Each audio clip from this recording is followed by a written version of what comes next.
नमस्कार। मैं राजनीतिक परिवार में पैदा हुआ। जब मैं छोटा सा था 1980 में प्रियंका और मैं घर में लेई बनाते थे, रात को निकलकर पोस्टर चिपकाते थे। चुनाव समझता हूं। 20 साल से मैं स्वयं चुनाव लड़ रहा हूं। पोलिंग कैसे होती है, पोलिंग बूथ कैसे मैनेज किया जाता है, वोटर लिस्ट, फॉर्म 17, ये सब मैं गहराई से समझता हूं। कुछ समय पहले हमें दाल में काला लगा। चुनाव के नतीजे आते थे, मूड एक तरीके का होता था, रिजल्ट दूसरे तरीके का। मुझे याद है उत्तराखंड में हम चुनाव हारे। बाद में मैंने कैंडिडेट से पूछा कि जहां रोड शो हुआ था वहां जाके देखिए हमें कितने वोट मिले। हजारों लोग आए थे, पोलिंग बूथ में किसी ने वोट नहीं किया। यह असंभव था, यह हो ही नहीं सकता। उसके बाद छत्तीसगढ़ और मध्य प्रदेश के रिजल्ट, हमें लगा कुछ ना कुछ गलत हो रहा है। 2018 में मध्य प्रदेश में चुनाव होता है, हम जीतते हैं। हमारी सरकार चोरी हुई थी। 2023 में चुनाव होता है, मैंने अपने आंखों से भारत जोड़ो यात्रा में देखा, भयंकर एंटी इनकम्बेंसी, और हमें 65 सीट मिलते हैं। इम्पॉसिबल, हो ही नहीं सकता। और फिर महाराष्ट्र में पहली बार हमें सबूत मिला। विधानसभा और लोकसभा के बीच में जादू से नए वोटर आते हैं, और जहां भी इन नए वोटर्स ने वोट किया वहां वोट बीजेपी को गया। महाराष्ट्र चुनाव के बाद जब हमें डाउट हुआ, हमारे गठबंधन के सारे नेताओं ने प्रेस कॉन्फ्रेंस किए और हमने इलेक्शन कमीशन से कहा कि आप हमें वोटर लिस्ट दीजिए, वीडियो रिकॉर्डिंग दीजिए। इलेक्शन कमीशन ने मना किया। ना उन्होंने हमें वोटर लिस्ट दी और ना उन्होंने वीडियो रिकॉर्डिंग दी। डाउट हुआ, क्यों नहीं दे रहे, क्या कारण है? तो हमारे दिमाग में सवाल उठा, क्या इलेक्शन कमीशन बीजेपी की मदद कर रहा है? क्या इलेक्शन कमीशन ही इलेक्शन को चोरी करवा रहा है? इसके बाद हमने एक टीम सेटअप की और हमने उन्हें कहा कि आप जाइए, एक कंस्टिट्यूएंसी में जाके ढूंढिए, सच्चाई ढूंढिए, किस प्रकार से चीटिंग की जा रही है, किस प्रकार से यह काम किया जा रहा है और कौन कौन इस काम को कर रहे हैं। सबसे महत्वपूर्ण बात यह है कि इलेक्शन कमीशन डिजिटल डेटा नहीं देता है, फिजिकल डेटा देता है। मतलब लाखों कागज में वोटर लिस्ट दे देगा, मगर डिजिटल वोटर लिस्ट किसी को कभी नहीं देता है। क्यों नहीं देता? कारण क्या है? कारण है कि अगर डिजिटल डेटा मिल जाए तो इलेक्शन कमीशन की सच्चाई पूरे देश को पता लग जाएगी। हमने टीम को बताया, मैंडेट दी कि आप जाके चेक कीजिए, आप 5-7 सीटों पे पता लगाइए कि चीटिंग हुई, और अगर हुई तो कैसे हुई।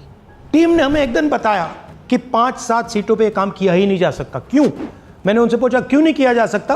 उन्होंने मुझे ये कागज दिखाए। ये जो कागज हैं, ये एक लोकसभा के कागज नहीं है, ये एक विधानसभा के कागज हैं, और इन कागजों को हमने मैन्युअली सॉर्ट करना पड़ा। और पूरा का पूरा काम जो हुआ है, इसमें 6 महीने लगे हैं, और एक असेंबली सीट में हम ये काम कर पाए हैं। क्यों? क्योंकि डिजिटल डेटा नहीं दिया जाता। अगर इलेक्शन कमीशन ने हमें डिजिटल डेटा दिया होता तो हम ये कार्रवाई पूरे देश में, हर लोकसभा में, हर विधानसभा में 15 मिनट में करके दिखा देते। हमारे पास अनलिमिटेड रिसोर्सेज नहीं है, इसलिए हमने ये रिसर्च सिर्फ एक लोकसभा में, एक विधानसभा सीट में की। मगर मुझ में अब पूरा भरोसा है कि ऐसी 100 से ज्यादा सीटें हैं हिंदुस्तान में। जो यहां हुआ है उन सीटों में भी हुआ है। और याद रखिए, अगर बीजेपी को 10-15 सीटें कम आती तो आज नरेंद्र मोदी प्रधानमंत्री नहीं होते, इंडिया गठबंधन की सरकार होती।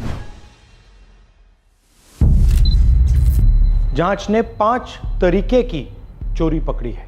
डुप्लीकेट वोटर, जिसका मतलब एक वोटर के नाम वोटर लिस्ट में अनेक जगह आ रहे हैं। फेक एड्रेस, मतलब एड्रेस है ही नहीं, या फिर house number 0। Bulk voter in single address, मतलब एक छोटे से घर में 40, 50, 60 लोग रह रहे हैं। इनवैलिड फोटोज, छोटी सी फोटो है या फिर फोटो ही नहीं है, और वो जो छोटी फोटो है वो दिखती भी नहीं है। कौन है, किसका चेहरा है, नहीं पता लग सकता। Misuse of form 6। Form 6 first time voters के लिए होती है, मतलब जिनकी एज 18-20 साल की हो, मगर वोटर लिस्ट में 90 साल के लोग फॉर्म 6 का प्रयोग कर रहे हैं। चुनाव में 6,50,000 वोटर थे, उसमें से 1 लाख चोरी के थे। अब मैं आपको 5 उदाहरण देता हूं। ये देखिए, गुरकीरत सिंह डांग, इसका नाम 4 अलग अलग बूथों पे आता है। ये कैसे हुआ और क्यों हुआ? एक और उदाहरण, विशाल सिंह, वाराणसी में वोटर लिस्ट में नाम है और बेंगलोर में 2 बार वोटर लिस्ट में नाम आता है। क्या ये वाराणसी में वोट कर रहे हैं या बेंगलोर में वोट कर रहे हैं या दोनों जगह वोट कर रहे हैं? एक और उदाहरण देखिए, हाउस नंबर 0। तो आपने कभी सुना है हाउस नंबर 0? हमने तो नहीं सुना था, मगर बेंगलोर में हजारों हाउस नंबर 0 हैं वोटर लिस्ट पे। हाउस नंबर 35 की कहानी सुनिए। छोटा सा घर है, ज्यादा से ज्यादा 4 लोग रह सकते हैं, मगर इस 35 में 80 लोग वोटर लिस्ट में रजिस्टर्ड है। ये ईआरओ ने कैसे अप्रूव किया, क्यों अप्रूव किया, पता लगाना है। अच्छा, अब ये देखिए वोटर लिस्ट, इनकी फोटो देखिए, या फोटो है ही नहीं या फिर छोटी छोटी फोटो है जो दिख नहीं सकती। इन वोटर आईडीज पे वोट दिया गया है। अब मैं आपको बताता हूं शकुन रानी की कहानी। फर्स्ट टाइम वोटर बनी है, 70 साल की आयु है।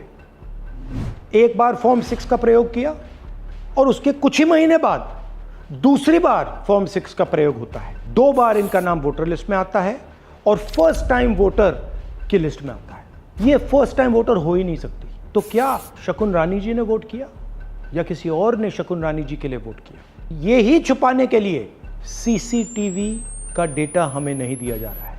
और ये शकुन रानी जी अकेली नहीं है, ऐसे हजारों लोग हैं जिन्होंने फॉर्म 6 का प्रयोग करके 2-3 बार वोटर लिस्ट में नाम डाला है। हमने पहले इलेक्शन कमीशन से इलेक्ट्रॉनिक वोटर लिस्ट मांगी थी, सीसीटीवी फुटेज मांगी थी। उन्होंने अपना काम नहीं किया, हमें नहीं दिया। फिर हमने अपना इन्वेस्टिगेशन कराया, आरटीआई भरे और हमारे पास डेटा आया। भाई और बहनों, सच्चाई यह है कि हिंदुस्तान में इलेक्शन कमीशन और बीजेपी मिलकर इलेक्शन चोरी कर रहे हैं। ये पूरा का पूरा सबूत ब्लैक एंड व्हाइट में आज हमने आपको दिया है। इलेक्शन कमीशन जानता है कि हमने उनकी चोरी पकड़ ली है, इसीलिए एसआईआर आया है। ये एसआईआर जो है इंस्टीट्यूशनलाइज चोरी है। इलेक्शन कमीशन खुलकर बिना डरे बीजेपी के साथ मिलकर चोरी कर रहा है। और ये जो एसआईआर है, इसका लक्ष्य गरीबों का जो हक है, उनका वोट जो है, उनसे चोरी करने का है। मैं आपको एक और बात बताना चाहता हूं। इस पूरी इन्वेस्टिगेशन में हमने वोटर एडिशन को देखा है, मगर जितना एडिशन होता है शायद उससे ज्यादा डिलीशन होता है, सबट्रैक्शन होता है। तो ये सिर्फ एक मेन तरीका हमने पकड़ा है, दूसरे तरीके पे हमने इन्वेस्टिगेशन की ही नहीं अभी। मैं इलेक्शन कमीशन और इलेक्शन के ऑफिसर्स को साफ कह रहा हूं, आप जो कर रहे हो गलत कर रहे हो, ये ट्रीजन है, देश के खिलाफ है। ये मत भूलिए, टाइम आएगा हम आपको पकड़ेंगे, बचने वाले नहीं हो। It is critical that we expose voter चोरी।